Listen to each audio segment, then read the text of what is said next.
12 murid Yesus atau Rasul adalah para pengikut Yesus yang selalu bersama-sama dengan Dia selama hidupnya di dunia. Ketika Tuhan Yesus ada di dunia ini, Ia memilih 12 murid atau 12 rasul yang selalu bersama-sama dengan Dia. Ia mempersiapkan 12 murid atau 12 rasul untuk menjadi pemimpin-pemimpin gereja di kemudian hari, ketika kelak Ia telah naik ke sorga. Karena itu, mempelajari kehidupan 12 murid Yesus adalah sesuatu yang sangat menarik. Termasuk kisah pelayanan dan kematian mereka yang kebanyakan tidak dicatat di Alkitab, tetapi kita dapatkan dari tulisan bapak-bapak gereja dan tradisi gereja turun-temurun. Berikut ini akan dibahas tentang kisah 12 murid Yesus dan akhir hidup mereka, termasuk cara mati mereka, seperti dicatat di Alkitab dan tradisi gereja. Namun sebelum lanjut, jangan lupa tekan tombol subscribe dan tombol loncengnya agar saudara tidak ketinggalan info selanjutnya dari video kami.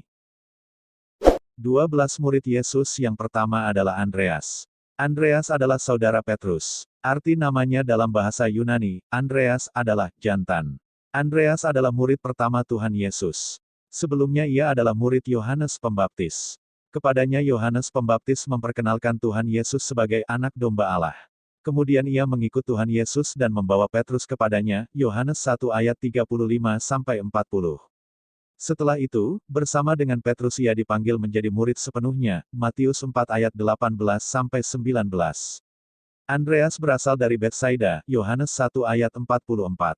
Namun selanjutnya tinggal bersama Petrus di Kapernaum sebagai penjala ikan, Markus 1 ayat 29.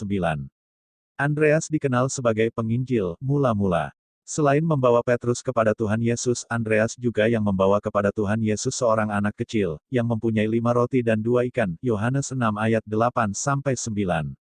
Kelima roti dan 2 ikan tersebut akhirnya menjadi cukup untuk dimakan oleh 5.000 orang setelah diberkati oleh Tuhan Yesus. Andreas juga membawa orang-orang Yunani untuk bertemu dengan Tuhan Yesus, Yohanes 12 ayat 21-22.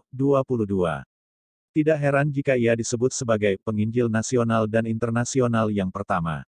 Menurut tradisi, Andreas menghabiskan tahun-tahun terakhir hidupnya di Skythia, bagian utara Laut Hitam.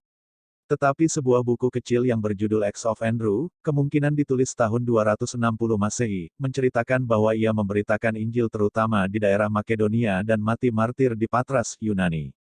Dikatakan bahwa Andreas disalibkan di kayu salib berbentuk huruf X, sebuah bentuk religius yang kini dikenal sebagai salib Andreas. Seorang pengikut Andreas yang menyaksikan penyaliban Andreas menyatakan bahwa, di akhir hidupnya itu, Andreas berkata, "Ternyata keinginan dan cita-cita saya bisa terkabul, di mana saya bisa merasakan saat-saat disiksa dan disalib seperti Yesus." Bangsa Skotlandia menjadikan salib Andreas ini sebagai lambang bendera negara mereka. Baik sobat belajar Alkitab, demikian tadi pembahasan tentang kisah Andreas yaitu murid Yesus dan kematiannya. Sampai berjumpa di kisah selanjutnya. Shalom.